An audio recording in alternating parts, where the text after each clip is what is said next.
메건은 크리스마스 며칠 전 그녀의 순진한 남편 라버트가 직장에서 집에 도착했을 때 이 독특한 대화를 시작했습니다. 메건은 라버트가 캐주얼하고 태연하게 들리려고 시도한 마지막 말에 중점을 두며 외쳤습니다. 그게 무슨 상관이냐고요? 아마도 잘못된 전화번호를 눌렀을 겁니다. 이상한 일은 아무것도 없습니다. 메건은 남편이 자신에게 완전히 솔직하지 않다는 것을 알았지만 안도의 한숨을 내쉬었습니다. 문제는 라버트가 최근에 이상한 행동을 보이기 시작했다는 사실에 있었습니다. 정당한 이유 없이 야근을 하고 휴대폰의 비밀번호를 설정하는 동시에 로버트는 남편과 거의 9년 동안 함께 살았기 때문에 중대한 범죄를 저지른 것처럼 메건에게 거리를 두고 냉담해졌습니다. 그는 부정직하고 있었다. 메건은 또한 막 8살이 된 크리스티나라는 딸이 있었기 때문에 걱정이 되었습니다. 비록 결혼 생활에서 힘든 시기를 겪었고 열띤 논쟁을 벌이고 때로는 몇 가지 접시를 깨뜨리기도 했지만 그들은 항상 화해하고 원한을 품지 않았습니다. 메건은 남편이 자신과 가족 전체에 대해 완전한 무관심을 보이는 것을 몇 년 만에 처음으로 목격했습니다. 직장에 있는 그녀의 친구들은 라버트가 바람을 피울 가능성이 높으며 라버트는 그런 일을 겪고 있는 것이 아니라고 끈질기게 주장했습니다. 직장에서 힘든 시간을 보내고 스트레스가 그에게 가중됩니다. 메건은 친구와 자신 모두를 설득하려고 남편을 변호하려고 했지만 라버트가 다양한 변명을 꾸미기 시작하고 사실상 집에서 밤을 보내는 것을 중단했을 때 메건은 친구의 말이 진실일 수 있다는 것을 깨달았습니다. 당연히 메건은 이혼 가능성을 받아들일 준비가 되어 있지 않았습니다. 그녀가 짐작할 수 있는 최악의 시나리오는 라버트가 일주일 동안 가족을 떠나서 그의 거친 면모를 탐닉하기 위해 휴식을 취한 다음 메건이 돌아오면 그녀를 보여주기 위해 논쟁을 시작할 것입니다. 질투는 아마도 효과를 증폭시키기 위해 접시를 깨뜨릴 수도 있고 남편이 충분히 사과하면 그를 용서할 것이고 결국 상황은 남편의 불륜을 비난하기 위한 구체적인 증거가 필요하다는 것을 인식하고 정상으로 돌아올 것입니다. 메건은 그의 전화통화와 메시지를 면밀히 조사하기 시작했습니다. 메건은 남편이 휴대폰의 메모리를 꼼꼼하게 정리했다는 사실을 깨달았을 때 거기에는 정보가 거의 남아있지 않았습니다. 그녀는 라버트가 자신에게 뭔가를 숨기고 있다고 의심하지 않을 수 없었습니다. 메건은 남편이 결국 실수하면 그를 잡을 수 있을지 궁금해했습니다. 메건은 라버트가 누구와 가장 많이 이야기했는지 알아내기로 결심했습니다. 메건은 오랜 친구에게 도움을 요청했습니다. 그들은 동급생이었고 수년 동안 같은 책상에 앉아 있었습니다. 그녀의 친구는 모바일 네트워크 운영자로 일했으며 가입자 데이터베이스에 액세스할 수 있었습니다. 그녀의 남편이 가장 자주 거는 전화번호 메건은 여성이 전화를 받았을 때 그중 하나로 전화하기로 결정했습니다. 메건은 상황에 대해 정신적으로 준비했지만 낯선 사람과의 만남을 준비하기 전에 마음을 가라앉히기 위해 애썼습니다. 알겠습니다. 만날 수 있지만 당신이 나에게로 오면 더 좋을 텐데.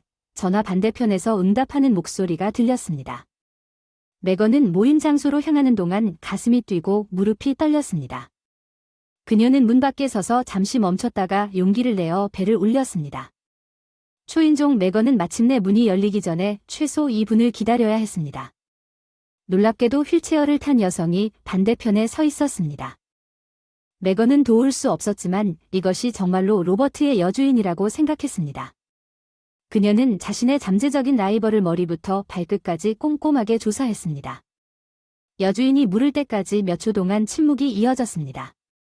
그래서 그냥 출입구에 서 있을 건가요? 아니면 안으로 들어올 건가요? 낯선 사람이 메건에게 불친절한 표정을 지었습니다.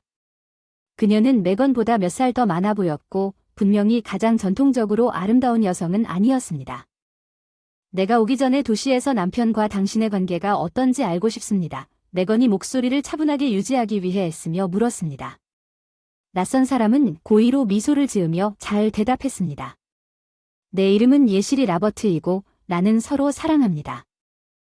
함께 있을 생각도 있고 그 사람 아이도 임신했어요. 휠체어는 괜찮아요. 일시적인 부상일 뿐이에요. 계단에 넘어졌을 뿐이에요. 얼음 위에서 미끄러졌을 뿐이에요. 이 말을 듣는 메건이 눈에 애슐리의 반항적인 시선이 고정되었습니다. 메건은 얼굴을 꼿꼿이 세우려고 애썼습니다. 하지만 그녀의 손은 다음에 무슨 말을 해야 할지 몰라 배반하기 시작했습니다. 메건 비드 작별 인사는 돌아서 집으로 향했습니다. 그녀는 간신히 서 있을 수 없었습니다. 감정이 그녀를 압도했습니다. 로버트는 이 나이든 여자와 함께 나를 배신했는데 내가 왜 그에게 무슨 짓을 한 걸까? 매건은 생각했습니다. 이제 그녀는 모든 정보를 알았으니 눈물이 흘렀습니다. 매건이 할 수 있는 일은 계속해서 아무 일도 일어나지 않은 것처럼 행동하는 남편과 이야기하는 것뿐이었습니다. 라버트, 왜 매건이 에머에게 가능한 한 솔직하게 말하라고 요청한 다른 가족이 있다고 말하지 않았나요? 내가 너에게 말해야 했던 게 뭐였지? 난 다른 여자를 사랑해. 그래서 나는 자유인이고 내가 원하는 것을 할 권리가 있어. 로버트는 이 대화를 중단하기로 결정했다고 대답했고, 크리스티나는 당신에 대해 어떻게 생각해봤어? 딸은 이 아이와 어떻게 살아야 하는 걸까요? 매건은 눈물을 참느라 힘들다며 외쳤습니다. 크리스티나는 어때요? 그녀가 자랄 때 모든 것을 이해할 수 있게 되면 도와드릴게요. 로버트는 반박하고 집에 갈 생각으로 짐을 싸기 시작했습니다. 결혼 9년 만에 처음으로 예시리즈 플레이스. 매건은 남편이 머물도록 하기 위해 그녀가 할 수 있는 일이 아무것도 없다는 것을 깨달았습니다. 그는 그녀를 다른 여자에게 맡기고 있었습니다. 라버트는 바로 그날 저녁 가족을 떠났습니다. 그가 가져간 것은 개인 가방뿐이었습니다. 매건은 그의 굴욕적인 아내에 대한 우월감으로 인해 그가 기뻐하며 얼굴에 승리의 표정을 짓는 것을 보지 않을 수 없었습니다. 불행한 여자는 바람을 피우는 거짓말쟁이로 밝혀진 로버트를 만난 것에 대해 자신의 운명을 저주하며 울면서 밤을 보냈습니다. 이제 매건에게는 끝없이 이어지는 나날이 라버트에게 낭비한 모든 세월에 대한 고통과 후회로 가득 차 있었지만, 시간이 지나고 별거 후 약 3개월이 지났을 때 매건은 갑자기 처음에 자신의 몸에 이상한 일이 일어나고 있음을 깨달았습니다. 그 여성은 그것이 단지 스트레스로 인한 호르몬 불균형이라고 생각했지만, 매건이 임신 테스트를 하기로 결정하고 양성으로 판명되었을 때, 불행하게도 매건이 라버트와 헤어졌을 때 그녀는 다시 한번 엄마가 되어야 한다는 것이 분명해졌습니다. 매건은 자신이 그의 아이를 안고 있다는 생각에 어떻게 해야 할지 고민하다가 마침내 지쳐 눈물을 닦아내며 생각했습니다. 그 여자는 로버트에게 가서 우리가 완전히 낯선 사람이 아니라는 사실을 그에게 모두 말해주기로 결정했습니다. 매건은 거울에 비친 자신의 모습을 살피며 그것이 옳은 결정이었다고 생각하며 애슐리의 집으로 달려갔으나, 로버트가 짜증스러운 표정으로 문을 열고 왜 애슐리인지 물었습니다. 매건은 매우 낙담해서 나에게 무엇을 원하느냐고 물었습니다. 로버트는 그의 개인적인 삶이 돌이킬 수 없을 정도로 망가진 도시를 탈출할 의도로 버스 정류장을 향해 모험을 떠났습니다. 펠릭스, 제발 비둘기를 쫓지 마세요. 노인이 그들에게 먹이를 주고 있다. 마리아가 관찰했습니다. 엄마는 제 할아버지가 기뻐서 노인에게 달려갔다고 했어요. 펠릭스, 그만해요. 그 사람은 당신 할아버지가 아니에요. 이 사람은 자기 손주가 있어요. 여자는 왜 친절한 늙은이가 그렇게 말하느냐고 설명하려고 했어요. 남자는 웃었다. 다른 사람의 손자는 없듯이 다른 사람의 할아버지도 없다. 마리아는 웃었다. 나는 자리에 앉으라고 말하지 않을 것이다. 마리아가 근처 벤치를 가리키며 말했다. 내 이름은 헨리입니다. 첫 번째는 예술가이고 당신의 이름은 무엇입니까? 머리어는 저는 머리어입니다. 저는 제 아들입니다. 필릭스입니다. 필릭스는 기꺼이 그 제안을 받아들였습니다. 헨리 씨가 자신의 정원에서 즙이 많은 빨간 사과 한 봉지를 꺼냈을 때 감사합니다. 어린 소녀는 공원에서 초상화를 그리며 끊임없이 이어지는 커플들을 관찰하면서 하루를 보냈습니다. 지나가는 아이들은 오랫동안 아름답지만 한결같이 우울한 젊은 여성을 발견했습니다. 그녀는 항상 아들을 데리고 산책을 가면서 동시에 마리아가 당신의 초상화를 그려달라고 부탁했습니다. 당신은 매우 눈에 띄는 특징을 가지고 있습니다. 당신은 매우 아름다운 여성입니다. 예술가가 제안했습니다. 마리아는 슬프게 한숨을 쉬었습니다. 나에게 초상화가 왜 필요한지조차 모르겠습니다. 그때 노인은 마리아의 광대뼈에 작은 멍이 있다는 것을 알아차렸습니다. 그녀는 머리카락으로 숨기려고 했습니다. 그가 본 것은 그를 불안하게 만들었습니다. 어떻게 감히, 누가 감히 그런 짓을 했는지 그의 마음속을 맴돌았습니다. 그러기 위해 참지 못하고 헨리 씨가 마리아에게 얼굴에 무슨 일이 일어났는지 직접 물었습니다. 마리아는 무시했습니다. 신경 쓰지 마세요. 그냥 벽에서 떨어진 선반이었는데 그 설명이 사실이 아니라는 걸 알고 조금 마음이 아팠어요. 헨리 씨는 남편이 그런 짓을 했는지 더 묻지 않을 수 없었습니다. 마리아는 무거운 한숨을 내쉬었습니다. 내가 왜 참아야 하는지, 그토록 잔인한 남자와 함께 있게 만드는 이유는, 그 노인은 당신이 참을 필요가 없는 분노로 가득 차 있었습니다. 이것이 당신을 그와 함께 있게 만드는 이유입니다. 마리아는 이 친절한 낯선 사람에게 비밀을 털어놓기로 결정했습니다. 아마도 그 사람이 그녀의 아버지를 상기시켜 주었기 때문일 것입니다. 그녀는 자신과 부모님이 살던 17세에 고아가 되는 것에 대해 그에게 말했습니다. 아버지가 일하시던 공장의 기숙사, 그 이후로 그녀의 삶의 모든 것이 급격하게 바뀌었습니다. 먼저 아버지가 돌아가시고 기숙사가 철거될 예정이었기 때문에 결국 그녀는 거리로 나가게 되었습니다. 계속해서 남자가 당신 말이 맞냐고 여자가 말했습니다. 고개를 숙이는 마리아. 하지만 그렇게 살 수는 없어요. 사과가 붉게 물든 뺨에 달려들었어요. 꼬마 여기요. 내 꼬마 미소. 그 남자가 잘 먹어라. 사과 더 가져다 줄게. 내일은 올해 수확이 대단해요. 헨리 씨가 당신에 대해 말해주세요. 당신은 아마 대가족이 있고 손주들도 많을 거예요. 마리아가 안 된다고 했어요. 저는 혼자 살아요. 제 아들이 제가 시베리아에 있는 자기 집으로 가길 원해요. 제프리는 그곳에서 사업을 하고 있어요. 그 사람은 두 번째 집을 짓는 중이고 그 사람에게는 아름다운 아내가 있어요. 그 사람은 사랑스러운 사람이에요. 그의 아내가 그에게 세 딸을 주었는데 왜 여기서 혼자 사시나요? 가족에게 가세요. 제가 이미 결정하자마자 집을 팔아 바로 가겠습니다. 나는 이제 나이가 들었고 손자들을 돌보고 싶습니다. 헨리 씨는 마리아에게 대답했고 헨리 씨는 친구가 되었습니다.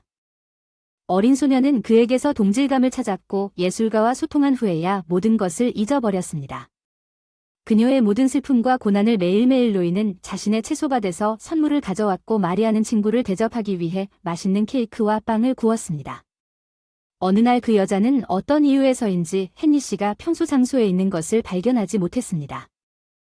예감이 나타났어요. 마리아님 너무 좋아서 잡았어요. 오늘은 추워서 공원에 안 오실 줄 알았는데 노인이 숨이 차서 말했어요. 나 오늘 밤에 아들 집에 가는데 기차가 있어 보고 싶고 펠릭스 당신이 마침내 당신의 손주들을 볼 수 있게 되어 기쁩니다. 마리아는 절망에 빠져 거의 울었지만 몇 달간의 우정 끝에 자신을 통제하려고 노력했습니다.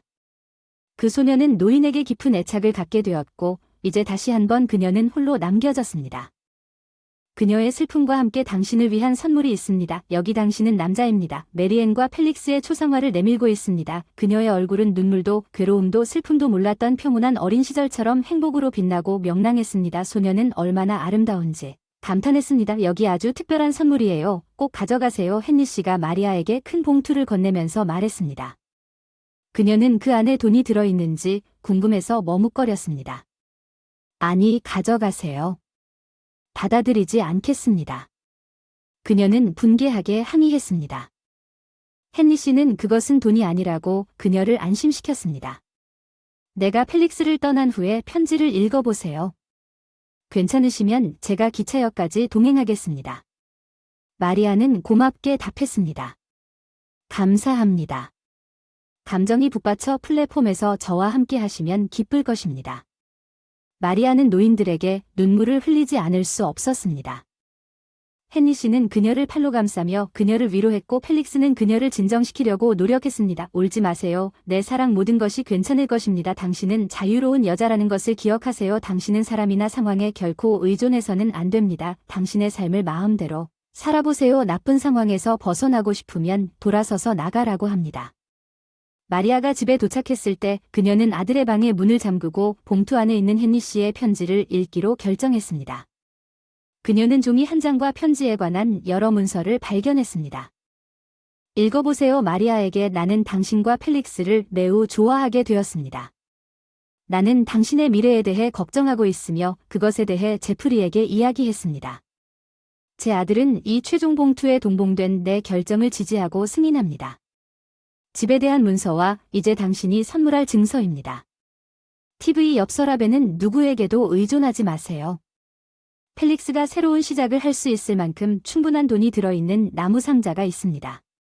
그녀가 당신에 대해 알고 있고 아마도 봄에 당신을 기다리고 있는 이유 크레를 위해 집 열쇠를 모을 수 있습니다.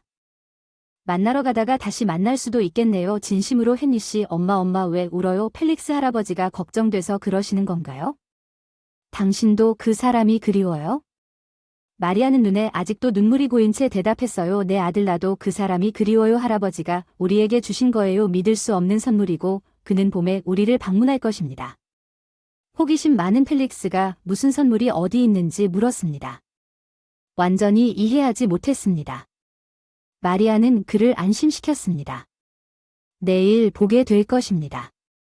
이제 잠자리에 드세요. 다음 시간에 뵙겠습니다.